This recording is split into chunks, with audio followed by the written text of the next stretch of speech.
Heyo, my Planet Coaster friends, Johnny5 Alive here, and welcome back to another episode of Coaster Spotlight. Today we have an assortment of 3 amazing Patron coaster creations, so be sure to stay tuned and let's check them out.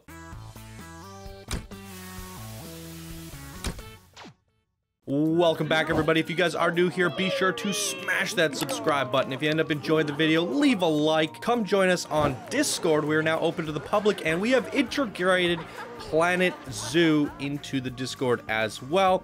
And if you guys enjoy the show and everything I do here, please do check out my Patreon page, and you can get Spotlight priority at the beginning of the month, every month. So speaking of which, today is October 1st, and that's why you're seeing the Patreon submissions here. And we have a lot of them to get through, so we're going to be featuring patrons. We're going to have a little Patreon marathon. So thank you to all the supporters, everyone who is supporting the show, helping me to do this. As my channel being so small and YouTube revenue not being so great, the Patreon support is absolutely necessary for me to continue doing this. So this is my way of giving back to you guys and saying thank you by pushing you to the front of the line and getting your creations featured.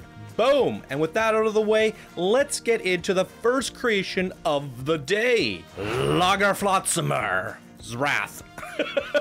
Probably butchered that one. Created by one of our Discord advanced builders and golden patrons, Neat Melvin. Thank you so much for your support. And here he says, ho lot. Hey Johnny, during the past 4 months, I've been working on this creation, my first hybrid coaster. Hop on board. It takes you through the epic Scandinavian mountainscape. The coaster has a little story, and it goes as follows. The remote Viking town of Trollheimsk used to be a peaceful village until evil sorcerers started corrupting the townsfolk and tossing everything into disarray. With her evil vines, she's spreading her influence to all the buildings in the town, and hope is fleeting as there is a little that the people of Trollheim can do. Desperate for salvation, and the Jarl sends you, a group of brave knights, on a quest to get rid of the evil sorcerer, but will you have what it takes to get past her pet first? This coaster is saved in a park file because it has more pieces than the 4K limit allows,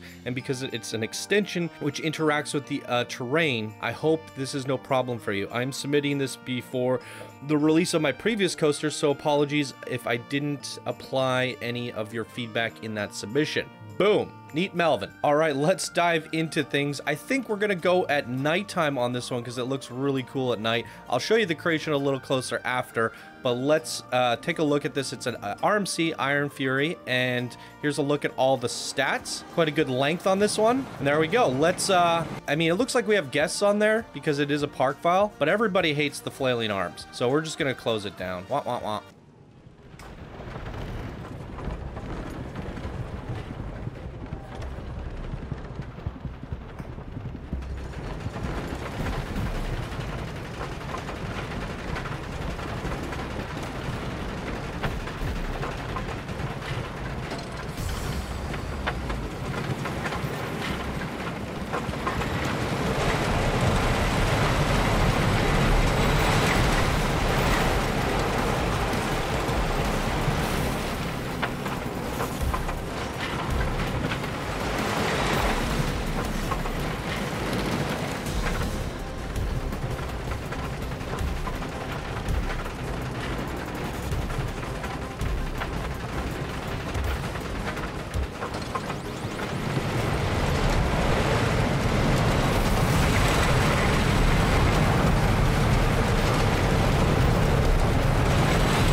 Okay, there it is. Let's talk about it. So, I mean, the buildings, the layout, everything is fantastic. I mean, absolutely superb. It looks really cool. And honestly, I feel like the coaster doesn't live up to the hype. The coaster has so many head chopping moments that we would have died on that, and it just like, it's so rickety and drastic and all over the place, and then it's short-lived. We just come through here and drive wheels into the station. I think we have so much speed coming down here. I think it doesn't hurt for you to bring it back up and around and down here and back up and through around there. I mean, have fun with it. You've built this amazing landscape. You have the RMC that goes all the way up this lift, and then right away as we go down, where was it? It was the first drop that you just slammed on the brakes. I think it's right in here. Well, that's the last. Yeah, so there must have been 2 lifts. Am I crazy? There must have been 2. But yeah, we do slam on the brakes at some point, and then we go back up a lift. And I don't think the brakes are necessary if you just flow the coaster. Use the momentum. Bring it back up instead of braking it. You have an amazing landscape here, and I would have liked that to be realized through the coaster. I would have even brought the inversion up and around the terrain a bit, maybe.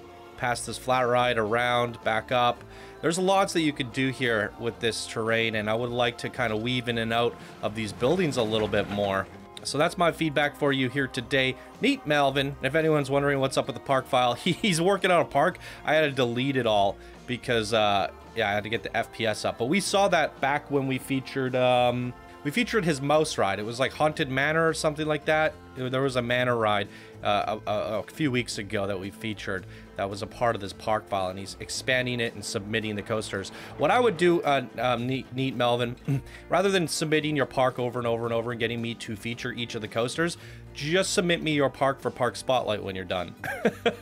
That's probably the way I would prefer it, to be honest, going forward. Because yeah, we keep checking out parts of your park, and by the time it's done, I'm gonna have seen it all. So, and that would be my feedback for everyone as well.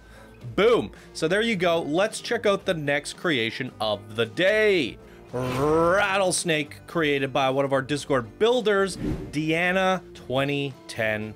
One of our golden patrons. Thank you so much for your support, Deanna. And here they say, Rattlesnake is a Western-themed launch coaster with a custom inversions and scenery. Travel through the snake-infested desert terrain with multiple loops, twists, and turns looking for gold. Don't forget to bring some anti-venom with you just in case you get bit. All elements are created by me, including inversions, terrain, and scenery. Also, there is some lighting for nighttime riding as well. Boom. All right, let's take a closer look at this, shall we? Alrighty, so here's a look at the ride stats, everybody. We have a launched Copperhead Strike. That's interesting. Here's a look at the rest of the results. Max speed 70 miles per hour for a launch coaster. That's pretty good. Number of versions 5, airtime count 4 with a total of 1.4 seconds of airtime.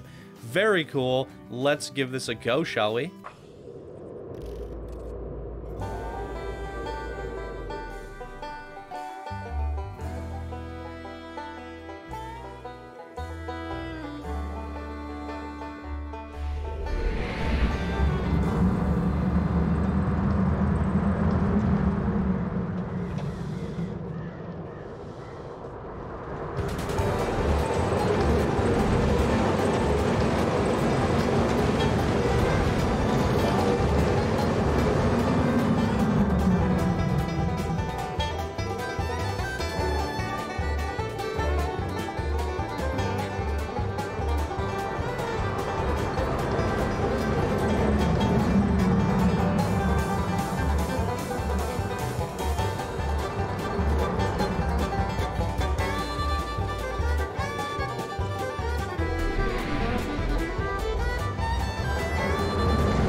Very fun. This... It was like comical how crazy the pacing was, and it went very well with the music. Like as soon as we dropped here, the music kicked in and I was laughing in my head. I was like, this is great. But the pacing was all over the place because it was slow you down at some points, and then there were some spots where it was just like it whipped us around, and like I think we would have lost our heads how quickly it did, like a triple corkscrew at one point, just insanely quickly. It was a little bit drastic, but still a ton of fun. I mean, it was very sporadic and all over the place. Tons of boosters, tons of whipping turns, but then you had all these little snake animatronics at certain spots too that I found that were triggered just perfectly. I mean, it's all over the place. I feel like there's certain spots that lack a little bit of polish, like I saw as we're coming through. All the bats they're not really on the roof there, and you get a glaring view of that coming through here. So just watch your scenery polish. I feel like the actual scenery could use a little bit more cacti and different things. We have a little bit of an oasis going here, but just 3 little trees doesn't seem quite enough. But I like the terrain work. The terrain work is very interesting, and if we look at it from certain angles, like here, it looks really cool. There's a lot of dynamic things going on. So I think it's a good start. It's just feeling a little bit unfinished to me. And in terms of your coaster, I would probably try to do with less boosters and sporadicness. Just try to get that initial launch all the way up, and then just try to take the coaster from there. I think it's good to have a second one, but there was like 5 boosters in there. It was just a little bit crazy, and we also stop our momentum to boost again, but there's not really a whole lot of reasons for that. It probably would have been going faster through here if we just didn't do that, but I guess you wanted to slow it down to take a look at the snake, but you would have saw that regardless. So some interesting decisions there, but I still think it's a very fun creation. I was smiling throughout this. I had fun with it, so that's what's important here. So really good job here today, Deanna. Thank you so much for your submission and your Patreon support. It is greatly appreciated. Boom. Oh, she did say it was lit for nighttime, so let's take a look at that. I think this area looks really nice. I like the gradients between the red and orange and yellow. It comes through really nicely. This part is looking a little bit spotty, but it is interesting lighting. Very vibrant over here. I like that. Boom. All right, ladies and gentlemen, let's take a look at the next creation of the day. Burnout, created by one of our Discord master builders, Sublines and Golden Patrons. Thank you so much for your support, Sublines. And here they say, a derelict racetrack that has been converted into a launch coaster, twist and turn through the grandstand and the buildings before crossing the finish line. Hope you enjoy. Boom. All right, this looks absolutely phenomenal. Let's take a closer look at the ride stats. Here we go, everybody. We have a launch Copperhead Strike again, 2 in this episode so far. And here's a look at the stats. Green across the board. 50 miles per hour is the launch speed. 4 inversions, 4 airtime counts, 1.4 seconds of airtime. I think that was the same for the last coaster as well. Boom. And the sign looks like it was inspired by Burnout the game. So I wonder if some of the inspiration came from that. But let's give this a ride because it looks phenomenal.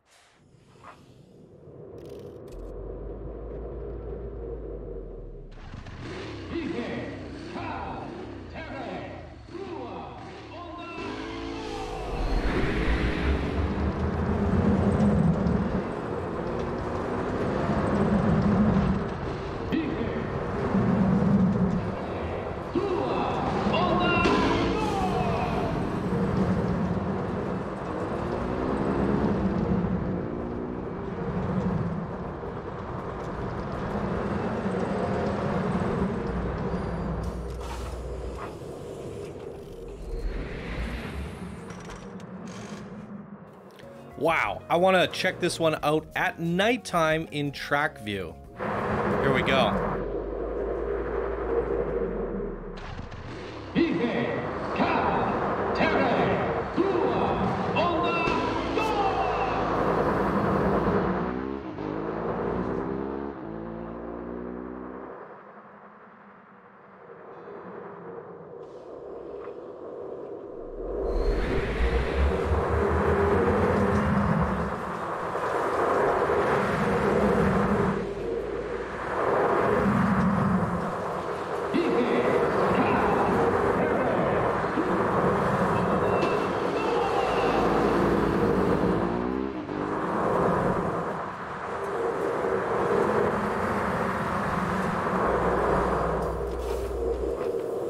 Wow, that is phenomenal. There's a little bit of a delay there. The other coaster doesn't quite get done the circuit before this one launches off. So this one doesn't launch in time. Yeah, so we have to wait until this guy gets in. I love this corkscrew into this banking turn that just felt so smooth. Phenomenal. So here's a look at it in pause mode at daytime. I mean, it definitely looks and feels like a racetrack. I feel like some of the inspiration might have come from the Burnout, like I said, with the sign. Look at this archway here. That is so phenomenally constructed with the sign sitting on top of it. The checkers, I mean, holy good googly moogly. Impeccable detail. Love the stands. I mean, this harpens back to when we were doing those Planet Coaster Raceway tracks. I would have loved to have seen this dueling. That would have been so cool, having two of them next to each other. Rather than having them launch one by one, it would be sweet to have them launching together, 2 at a time. But man, I can't praise this enough. It is phenomenal. Great track design. I mean, it's a short coaster. It's a money maker. Throwing this in your park, it's a nice footprint. It looks like a great attraction to draw guests over. And yeah, it just has that amazing racetrack feel. It'd be great next to a go-kart. I mean, really well done. Stunning stuff from 3 different patrons here today. Absolutely amazing. What did you guys think? Leave your comments down in the comments down below. Love reading your comments. Once again, thank you to all the patrons who have decided to support the show. Love looking at your creations. Giving you that spotlight priority is a pleasure. 3 amazing creations here today. Boom. All right, there you go, everybody. That's going to do it for me here today. If you guys enjoyed, please be sure to smash that like button. If you're new here, subscribe for more daily Planet Coaster and Planet Zoo content. Come join us on Discord. And once again, please do consider supporting the show through Patreon. Links are down in the description below. And thank you guys so much for watching, and I will see you in the next video. Bye now.